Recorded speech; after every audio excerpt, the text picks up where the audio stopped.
What it do, peeps? Next, don't watch the damn tape.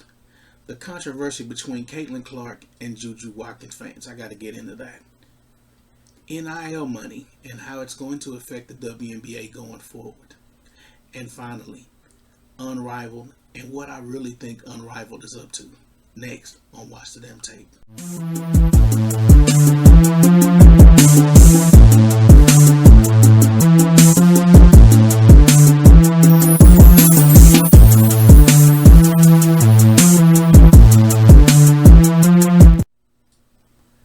First, I gotta really get into this Juju Watkins, Caitlin Clark thing. For some reason, there's podcasters, there's people on Twitter that love to talk about one or the other. They either want to praise Caitlin Clark by putting down Juju Watkins, or they want to prop up Juju Watkins by putting down Caitlin Clark. Me personally, I think it's all stupid. Juju Watkins is a 19-year-old kid playing college basketball, and she plays it at a high level. Caitlin Clark is the gold standard when it comes to women's college basketball. Pretty much men's college basketball as well, since she's the all-time leading scorer in the history of men's and women's college basketball. Caitlin Clark's records and accomplishments are already cemented. Let Juju Watkins and the other women that are playing college basketball pave their own ways and blaze their own trails. You don't have to put down Juju Watkins to prop up Caitlin Clark, and vice versa. It is one of the dumbest things I've ever seen in this era of sports. You have to prop up one person, but you just gotta obliterate another person's accomplishments and what they're currently doing. That's what they do with LeBron and Michael Jordan. The LeBron Jordan debate is one that's been raging on for the last 10 years, and it gets annoying at times even listening to that. So I really don't like it spilling over into the women's game. That who's better than who is almost like a bunch of women arguing, and it gets to sounding like the Peanuts, wah wah wah wah wah wah, after a while. Both players are phenomenal. Juju still has to write her book. She's only 19. She's only a sophomore. She's probably going to end up playing 2 more years because she's not going to be old enough to apply for the draft by the time she's a senior. So she's going to be in college 4 years unless the WNBA and college basketball get together and come up with some kind of rule change. But other until that, I'm just going to enjoy Juju Watkins play. And the next great star that comes up, I'm going to watch her play. Whether it's Ashlyn Shade, or if it's any of the girls from South Carolina or Tennessee who's on the rebound, or if it's Harmony Turner for Harvard, whoever. I'm just going to watch them play and watch them write their books. That's my thoughts on the whole Juju versus Caitlin thing. It's the craziest thing ever. It's no different than Paige Beckers versus Caitlin Clark. Paige is Paige, Caitlin is Caitlin. You can enjoy both of them. NIL money and how it's going to impact the WNBA. These girls are coming in paid with endorsements. They're coming in with fanfare. They're coming in with fan bases. And fan bases that spend money. And that the WNBA's old guard. It's basically like a retirement home for hoopers that played in college. It gives you a chance to earn a little money. Most of the women that are in the WNBA all have degrees. All graduated for the most part. They all graduated with a degree. So they're getting a top 5% salary if you just compared it to what a normal person who was coming out of college getting a job, or a person that just left high school. They're in the top 5% of the people in the country as far as earners. So even though they play basketball and they play it part-time, in my opinion, it's just a part-time league. You're only playing 40 plus games. You're not playing 80 like the men. It's a part-time league. It's killer money to hoop. I'm sorry, you can argue with me. It's killer money. You give somebody $70,000 to play from May to October, and they'll take that job, then going to work 5 days a week, 40 to 60 hours, slaving, having to drive to work. They're not in a hotel. They're not getting flown around to work. They're actually driving to a physical location and working. You can't compare that. Those ladies have it made. But with that being said, the old guard really hates the women coming in. And that's the reason why Caitlin Clark got the majority of her hate. It wasn't because she was white. It was because she was paid. She was paid. And Angel Reese was paid. Cameron Brink came in paid. Rickea Jackson came in paid. The women in the WNBA hate Caitlin Clark for that alone. That's the top of the list. Now her skin color and everything else, that might be second and third, but trust me, they hate the money and the draw that she brought into the league because they didn't have those opportunities. Even though they scream women's empowerment, they're not really trying to empower women. This is a selfish league. It'll always be selfish because these women are selfish. That NIL money balances it all out. To be honest, if I was a college player, I wouldn't even want to leave college early to go to the WNBA. I would ride college out, get my degree, and earn my millions while I'm in college, building a fan base and building stardom. And then if I want to go to the WNBA and play professional women's basketball, I'll do that after I leave college. There's no need to rush to run to the WNBA because the WNBA, like I said, it is a old timers league. Those women are clamoring to hold on to spots because they will have to join the real world. They'll have to join the world that we live in, the world of the 9-to-5 worker, the worker that has to get up at 4 o'clock in the morning and drive an hour to get to a factory or an office job. They'll have to become a normal citizen. They're not going to be the glamorous. Everybody's not going to get an ESPN TNT gig like Candace Parker. Everybody doesn't have a shoe deal. So imagine you're working and you basically work at the factory, but you're in the WNBA and a young woman comes in. She's got the look, she's got the game, and she's got the fanfare and money and advertisers behind her. Man, she's got 5-6 things going for her before she even touches the court. And you know it. That's what Caitlin Clark brought this year. She brought the eyes, the money, and had everything going for her. And them girls are sitting there like, man, I done sat here and I done hooped too. I hooped in college and couldn't get those opportunities. They're not gracious and they're not looking back and saying, hey, you know what? We paved the way for Caitlin to enjoy all this and we're happy for her. That's not what they were. They were like, fuck that. This bit get all the damn perks. And I'm sitting here only making 70 or 35,000 a year to hoop. I should be getting some of that. That should be me. That's their approach. That's what's changing the game. That NIL is a game changer, and it's really a game changer on this level for them. Because even like Paige Beckers, for example, since the COVID and injuries, she still got another year. If she don't want to go to the wings, she can just pull the string and say, you know what, I'll stay here for a year. I'll stay here another year and try to get a championship. She don't have to. She can actually, she's actually one of the few that can actually use her power and force them. If she wants to go to Los Angeles, they'll make it happen. That's the power of NIL in this league, and it scares the hell out of the current crop of WNBA veterans. I've chronicled it before. The large majority of the WNBA is over 30. So their time is dwindling down playing basketball. So right now it's just a money grab.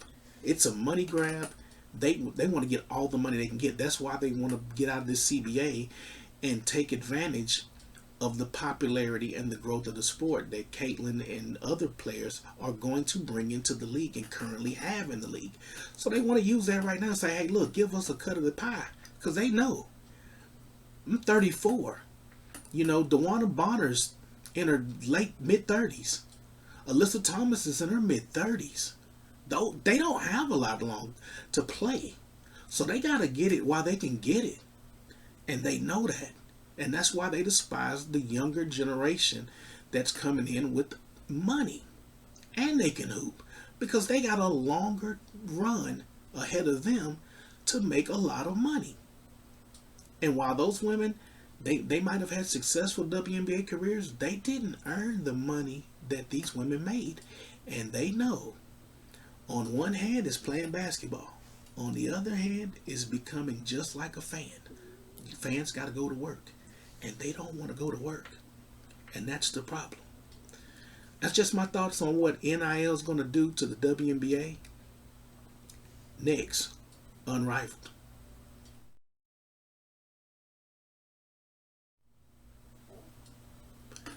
To me, Unrivaled is basically it's a coup. It's you working at Ford, and you're an engineer at Ford, and you design the baddest truck, and you're walking over and you're saying, hey, let's go create Chevrolet. That's basically what Napisha Collier and Breonna Stewart are doing.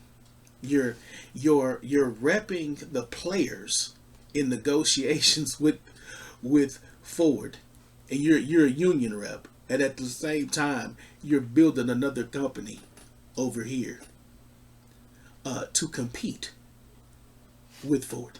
You're building Chevy while working at Ford. That's what they're doing. That's why, like I said, they don't care about the growth of women's basketball. They don't care about offering opportunities. That all sounds good on a tape, and when you're promoting. If that was true, what they said were true, they would have more women that aren't in the WNBA that are playing overseas currently. They would have a bunch of them on the roster.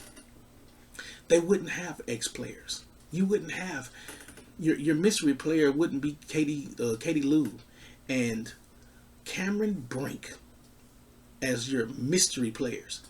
See, in an ideal world, their mystery players would have been Caitlin Clark and Asia Wilson. That would have drove fans ecstatic, especially with Caitlin. We already know that. Asia would have brought in her fans, her people. That would have been a huge impact to their bottom line. Yeah, they got Miller, they got a bunch of they brag about the 35 million in equity. 35 million is nothing. That's chump change. They know it, but it sounds good. It sounds good to people that don't have money. People that don't have money think, oh man, they got $35 million for their league. It's nothing. They're playing in an arena that's as small as a high school gym. It's going to be all streaming. Everything in this league is going to be streaming. This is a place where rich people stash their money and they write this off in their taxes. That's what this league is, building it up right now. They are going to eventually. It's starting off it's 3-on-3. Eventually it'll be 5-on-5. I give it, if it lasts 3 years, it'll be 5-on-5 in 3 years. And basically the majority of the current WNBA roster will be in that league, because this is the second phase of the nursing home. The WNBA is the nursing home. And so the women they come in at 22, they get a 5-6 year run. And then they're about 28 to 30. They're at their peak.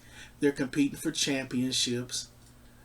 But once they hit 30, there's another crop of under not underclassmen, but there's another crop. Well, it could be underclassmen because some of them declared. Angel Reese declared. So you get a couple women that declare, that are of age, that declare, and if they change those rules and they allow underclassmen, women underclassmen to declare and come to the league, you're going to get a logjam of young players coming into a league and pushing out the vets. And that's why Unrivaled is really a nursing home for older players. And it's going to become the WNBA. They're going to become a rival league. They're going to be playing in a league where they rival the league they play in. It's going to be very weird. It's going to be very weird, but it's going to happen. The schedule's going to change. It's going to go from being spring and going being before the WNBA schedule. It's going to be neck and neck with the WNBA. And once those ladies get out of their contracts, they're going to only play in Unrivaled, and they're going to try to get some of the current new crop of women that are going to be coming up. The Hannah Hill Doggos, the Flau'jae Johnsons. That's the reason why they're giving them all these NIL deals and equity deals now, because they want to rival the WNBA and they want to come and get the top talent. But they're going to start off by building the teams with older, veteran WNBA players. They're not bringing any women. You haven't seen any woman's name that hasn't played in the WNBA in 2 years and they just said, hey, here, we got her. She used to be a phenomenal player in the WNBA, but she left because the money wasn't good and she's playing in Europe. They haven't got any of those. It's all current WNBA players for the most part. Even the mystery players. I mean, they unveiled, this week, Katie Lou and Cameron Brink like it was going to send shockwaves through the hoops community. Cameron Brink's coming off of a knee injury. She won't even play. So now you've got a 5-man squad and you're down a player. What sense does that make? But once again, they're building it while they fly, and they know what the end game is. Right now it's 3-on-3. In 2 years it'll be 5-on-5, and they will be competing directly against the WNBA, which I'm all for, because it would be nice for the WNBA to fold and they close that chapter on basketball, and the teams that want to continue, like the Valkyries. The Valkyries go to Unrivaled, and they take the Valkyries to Unrivaled. And any franchise that was in the WNBA that wants to continue to hoop, they go to Unrivaled. And that way you get a league that's built by women, and women are running it. And we can just sit back and watch it and say, hey ladies, now you don't got you ain't got the NBA money. No NBA money, no men are holding you down. We're going to see how you thrive as an independent entity that started from the beginning, and we saw how you started. We started out, you had the it was 30 players and it was all secret. You came up with the names, and then you came up with the coaches and the creative way to pull the teams and the players and do your little draft. And then you came up with some bonus spots because you got some extra money. And you tried to lure Caitlin Clark, and she came out and finally just said no. And after she said no, then you drew and you got this player and this player, and you try to sell it as if it's some big accomplishment, getting Cameron Brink and Katie Lou as a mystery player. But we get it. And that's what's going to end up happening. I hope it happens that way. I hope the WNBA folds, and I hope they fold into Unrivaled, and that women finally have their own league and no excuses.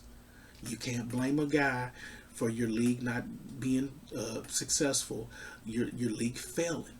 If it's good basketball, we'll all watch it.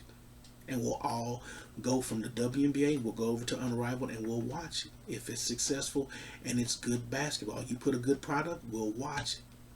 If it's not a good product, it's on you. And I commend them I hope they are accountable, and they take accountability for the success and the failure. Because there's always failures in business. There's no business that starts off and just hits the ground running and they don't take any hiccups. So there'll be hiccups in Unrivaled. Hopefully it's a success. But it is a rival to the WNBA, and it is secretly a league that is spawned within a league while they're currently existing. Those are my thoughts. New subscribers, thank you for joining. Old subscribers, thank you for continuing to rock with your boy. As always, till next time, peace.